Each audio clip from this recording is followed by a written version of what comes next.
drewsome is vicious. So believe it or not, I have a couple friends at school. We have this joke that we should start a book club because we're always talking about different books we read. How can you read this? There's no pictures. In May, I walked up to them after class and they were talking about Scott Pilgrim. While I was familiar with the movie and knew it was based off comics, I wasn't really all that familiar with the franchise. Here's a small reenactment of how it went. Yeah, it's pretty good. Times now. Hey, what are you guys talking about? Scott Pilgrim? Oh, I've never read it. Oh, well you totally should. And then I went home and bought the books. I didn't read them until the end of June, and holy shit, I love these books way more than I was expecting to. At the time of writing this, I'm on my 5th read of the series and like 13th watch of the movie. With that being said, let me explain what this video is about. Scott Pilgrim, obviously, but more specifically, the books and the movie, not the game, because I'm literally in the middle of it. We'll cover that another time. Hello, what about me? No, you're not in this episode. But I want to talk about this series, what I like, what I don't like, and why I think it's so special. Oh, and spoilers for the books and the movie, I guess. Don't say I didn't warn you. Wait till you see this next one. Everybody dies. Dude! You fool! I have 70 alternative accounts! So besides my 3 friends at school, one of my friends from high school, and my girlfriend who I made read the books, I don't know anyone else that's read Scott Pilgrim, and I think that's its biggest downside. The series is very popular and has 4 awards to its name, including a ton of notable spots on lists by outlets like IGN. So why is it that this popular series comes off as unpopular? Well, my theory is because of the movie. When it comes to comic books, the primary form of representation comes from media like TV and movies. You'll find that a lot of people favor Marvel over DC because the movies are better. Brunch. Like, what is brunch? Man, what the fuck is you talking about? What the fuck was that? I'm sorry, But if you talk to anyone that's read comics, at least in my experience, you'll find that people favor DC over Marvel, maybe minus Spider-Man. So what's Scott Pilgrim's main form of representation? The movie. Is the movie good? Of course it's good. So why do people, because nobody's seen the movie. Now this was true for when the movie came out and now. While the film has gained a cult following, I haven't been able to find anyone who's seen it. The film had an $85 million budget, but only made back $49 million. I'm going to have to put on my fucking double-seeing glasses because I can't even begin to see the amount of It's so unfortunate considering the hundreds of millions of dollars poured into marketable corporate bullshit that will flourish whether people like it or not. But a movie like Scott Pilgrim fails despite it being filled with passion, artistry, and love for the original source material. Edgar Wright is a creative that I don't think will ever get the love and credit he greatly deserves. I can truly say that while having some minor and even significant changes from the book, Scott Pilgrim vs. the World is one of the most faithful adaptations I've ever seen, and while on that topic, Yo, who the fuck put Michael Jackson in the freezer? Before I start talking about the differences between the books and the movie, I just want to make one thing clear. Some things I say are gonna come off as nitpicky. I can't help it, it's the bitch in me. Bitch! But regardless of what I think, I still love the movie and cannot thank everyone who was involved enough for making such a beautiful and extremely accurate adaptation. This movie was being made before the last book was out, so the endings are obviously going to be a little different. That's nobody's fault. They also had the impossible task of fitting 6 books into 2 hours, which is impossible. It was inevitable that things would be altered and or cut. That being said, I have some issues. Adapting animation or comics to live action is hard in itself. In all actuality, most animated things shouldn't be live action. Not this, and definitely not this. Crackers? But this is one of many things the film does really well. Take Scott's fight scene against Matthew Patel for example. That shit is literally shot like an anime, especially this shot. Holy shit, that's awesome. The biggest problem in this sense is probably the characters. Now, nobody looks like this. But some of the casting in terms of how much they look like the character is perfect. Mark Webber looks great as Steven Stills, Chris Evans was a perfect pick for Lucas Lee, and probably the most accurate looks and character-wise has to go to Aubrey Plaza as Julie Powers. She's easily the most accurate in every way. Speaking of which, how faithful are the characters? It's about drive, it's about power. We stay hungry, we devour. Put in the work, put in the hours, and take what's ours. So Scott Pilgrim has a full house when it comes to characters. 7 main characters, 10 supporting characters including Ramona's evil exes, and a handful of minor characters who are just as lovable. I'm looking at you, Lisa. Oh, hi, Lisa. Keep in mind, these are just my personal interpretations of the characters that I got from their portrayals in the book. If you disagree, that's totally okay. I'd love to know your interpretations in the comments below. The main theme of Scott Pilgrim is growth. Throughout the story, we witness each character grow in their own unique ways. Yes, even young Neil. Let's start with the titular character himself, Scott William Pilgrim. Scott is a loser with swag, if that makes sense. At the start of the book, he's an immature, self-conceited man-child who isn't very bright. He's 23 yet doesn't have a job and freeloads off his roommate. By the end of the book, he's been able to face his past mistakes and become a better person because of it, learning to put others before himself. Then we have his love interest, well, at least the main love interest, Ramona Flowers. Ramona's our parallel Scott as she learns to become a better person, learning from her mistakes instead of constantly running from them. This story focuses heavy on the love Scott and Ramona have for each other. When they fight, you as the reader are upset. When they're happy, you can't help but be happy for them. That's also because of Bryan Lee O'Malley's excellent character writing and development and the chemistry he creates between them. You have Stephen Stills, Scott's friend who usually is tired of his shit. Kim Pine, my favorite fucking character who gets an amazing fucking arc. Read the books! Wallace Wells, Scott's roommate, one of the funniest characters in the book. Knives Chow is the high school girl Scott starts dating at the beginning of the book, Please have a seat right there. who he just kinda uses and doesn't really care about. She gets a really good arc too. Then there's young Neil, who just lives here. He's a sad boy for most of the book because Knives starts dating him to get back at Scott. There's a ton of other characters who aren't as important, but I'll touch on some of them later. What drives this story, or any good story for that matter, are the characters, how they interact and why. Sometimes the writing and story were so intriguing I forgot this was a story about some guy having to kill his girlfriend's exes to be with her. So how do the main characters compare to their film counterparts? Some are better than others, let's say that. This next part might be a little nitpicky, so I have to apologize in advance. Starting with Scotty Boy himself, I think Michael Cera plays him accurately, but I'm one of, if not the only person that doesn't love him as Scott. I don't think he captures that cool loser. Swag isn't a word that really comes to my mind when I think of Michael Cera. This guy, he's hot. Look at that hair, wow! This guy, I don't know. Don't get it twisted though, Scott still gets a plethora of funny moments like he does in the comics. You know what? He just left. My personal favorite Scott moment in the books is when he finally tells Ramona he loves her. I actually jumped up and down at this part. Next you have Mary Elizabeth Winstead. While being one of the most beautiful people to ever walk this planet and having a great performance, I don't love it. You need to leave! Okay, hold on, let me explain. I love the book's portrayal of Ramona. She's bubbly, cute, and overall an interesting and mysterious character to follow.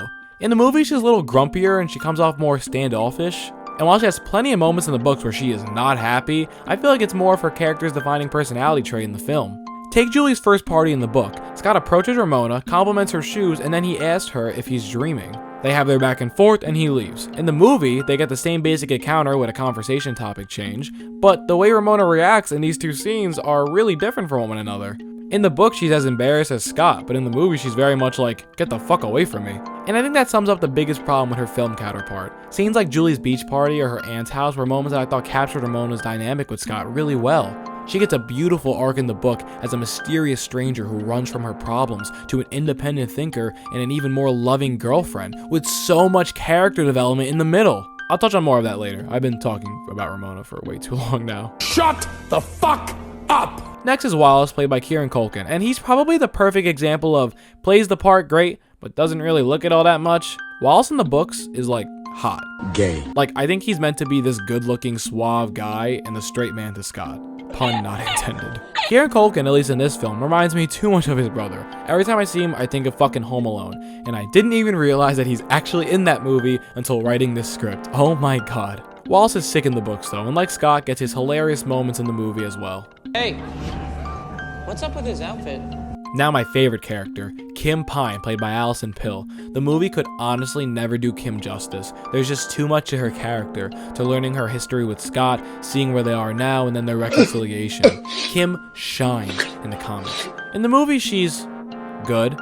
I don't really like the wig, and I think she could have been portrayed a little more how Ramona is in the movie. More grumpy than passive-aggressive. I love Kim because you meet her as this very whatever character. You can tell she doesn't really take Scott seriously and is pretty bothered by him. In the books, we see their history, how they met, the relationship, how it ended. We literally cut back to Kim in the present day, having a dream about Scott's funeral. I've gone and reread their makeup more times than I can count. I just love it so much. It's so earned for both of them. Bryan Lee O'Malley, if you're watching, I want a Kim Pine spin-off series. I have no idea what it would be about, but I want it very badly, please. Mark Webber looks just like Stephen Stills and gives a great, hilarious performance, but is way more eccentric than he is in the books. Ramona and Stephen kind of switch personalities, not fully, but in some ways. Stephen Stills was more grumpy and tired of Scott's shit in the books. He still gets awesome moments in the movie, though. Okay, I'm getting tingles. Wow. Ellen Wong as Knives and Johnny Simmons as young Neil fall into the same category as Aubrey Plaza. A great performance that looks just like their comic counterpart and acts like it too. Knives' growth in the books has more build up to it than the movie, but it's still great. Young Neil is honestly funnier in the movie than he is in the book. There are a ton of characters and plot points in the books that are cut from the movie, and I understand why. Some of these scenes happen to be some of my favorites though, like the Katanagi twins sending robots to fight Scott and kidnapping Kim. There's a ton of cut characters. There's Joseph, Scott's brother and parents, and most importantly, Lisa Miller. Even though I may not love a lot of the interpretations, it's nowhere near significant enough to ruin the movie for me. Not even close. Overall, I think the books are funnier than the movie, but of course they are. You get a lot more out of them. Some lines are just so funny that I thought didn't hit the same in the movie. But some parts of the movie are funnier than the book. Like instead of Scott asking Kamu about Ramona using his fingers, the drawing and quick response from Kamu are way funnier to me. You know this one girl with hair like this? Yes, that's Ramona Flowers. Oh, and this line too. Dating a high schooler is the mourning period. Oh, and Aubrey Plaza is amazing as Julie Powers. This was the one portrayal that totally matched my personal interpretation of the character. She looks like her, she acts like her, and with so much ease. That's Aubrey Plaza for you, ladies and gentlemen. It's your mommy, and you've been very bad. Shit, we about to get educated and shit. No, I'm just saying. Now, a lot of people might say I'm stretching here and think it's not that deep, but trust me, it's that deep. Shout out to Samuel G. Whitesell, whose post I used as a reference for this part. I had a hard time putting some parts into words, and this post about the subject was extremely helpful. I'll link it in the description. So I'm going to cover 3 symbols and 2 themes that stuck out to me and honestly define the story really well. So the first symbol is dreaming. Throughout the story, we see a lot of Scott's dreams. We get the view of him in the desert reflecting on feeling so alone despite never truly being alone. We can assume he's been having these types of dreams since his breakup with Envy. Scott only has these dreams when he's not with Ramona, symbolizing how he feels without her. When he's with Ramona, his dreams typically consist of him in a forest with a fairy asking for a code, like this one game that I might have played once or twice. He doesn't really want anything because he already has everything he wants. We can interpret the inside of Ramona's head as her dreams, with her being almost like a pet to Gideon, a small submissive person in comparison to his giganticness. She's literally in chains. Hair is a big symbol if that wasn't obvious. Ramona's hair basically represents the stability of her life. Stay with me. When she meets Scott, her hair is long and pink. We see that it's been long and pink since Gideon, but a different style. Once her and Scott are really dating, she cuts it and either dyes it another color along with a pinky purple, or it's her natural hair, symbolizing some of her true self starting to come out. After Scott's fight with Todd at Honest Ed's and after she tries to talk to him about Kim, Ramona dyes her hair dark blue. After her fight with Envy and Scott defeats Todd, I'm not sure if this counts, but in Free Scott Pilgrim, her hair is short and light aqua, and at the beginning of Scott Pilgrim Gets It Together, it's a darker aqua. But anyway, after the events of Infinite Sadness, Ramona's hair is aqua. After Scott's fight with Roxy, his confessions of love to Ramona, and after he moves in, she dyes her hair a reddish orange. This is my personal favorite that I wish we would have seen more, but I get that it clashes with Envy. We jump just about a month and Ramona's hair is longer and light aqua again. She keeps it this way until she finds out Scott cheated on Knives with her. Then we see that first thing in the morning, she cuts it. After her disappearance, she comes back with short green hair and a star clip. This is her hair for the rest of the book. We even touch on Scott's hair from years prior with him getting it cut and then breaking up with Envy. Scott's hair in association with it to his love life represents how far he'll go to ignore the truth about himself and how his past relationships ended. One symbol I wish the book touched on more was the glow. Throughout the book, Ramona's head will begin to glow when triggered by something, and it happens to Scott at the end. They never notice that their head is glowing, but everyone else can see it. The way Gideon explains the glow is more as a weapon, locking someone inside of their head. Typically, Ramona's head will glow when she's thinking about Gideon. The glow symbolizes the inability to move on from the past. The glow is a visual way of showing that the character is clinging on to the past, which is our first theme, the past, memory. We literally have Scott chasing Scott for the whole series. They finally fight while Scott is visiting Kim, and she keeps telling Scott he needs to remember his mistakes, and blocking them out, it only results in him making the same mistakes over and over. The last theme that I find so prominent in these books has to be obsession. Everybody in this book is obsessed with something or someone. Scott and the exes are obsessed with Ramona. Ramona is obsessed with Gideon, willingly or not. Knives and Lisa are obsessed with Scott. Scott at one point was obsessed with Envy. Envy is obsessed with Todd. You can find an obsession with everyone. The obsession of these characters totally fucks with their motives and makes them do crazy things like picking fights in random places. Bryan Lee O'Malley kills it with the consistency of these themes. None of them are ever shorthanded or underused.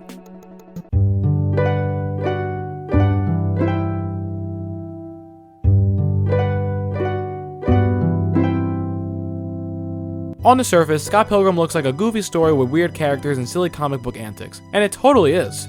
I would argue that those factors are the second best thing about the books. The first best thing about Scott Pilgrim is the heart, the love and connections these characters share for each other, encouraging one another to change and become better people. Scott and Ramona are two people who are constantly running from their past, but with each other's help they learn how to face their mistakes and become better people because of it. Scott Pilgrim is a story about flaws, it's a story about change, and most importantly, it's a story about forgiving. Not only other people, but yourself. Recognizing that the things you did to other people were shitty, whether you meant it or not, understanding your fault and taking accountability for your actions. Ramona's evil exes are the physical embodiment of her wrongdoings. She had a crazy history of wronging people left and right, from Matthew to the Katanagis. And when she met Gideon, she met her match. A total fucking bitch. Her letter that she never sent to him is her literally holding on to him. He literally lives in her head. I'm rambling, but the point is, I love Scott Pilgrim. I love its message, and I love what it taught me about myself. We can change, no matter how many bad things we've done. We have the power to change. Sometimes, it just takes a push from the right person. Thanks for watching. As always, leave video recommendations in the comments and consider subscribing. I appreciate the love. I'll see you in the next one.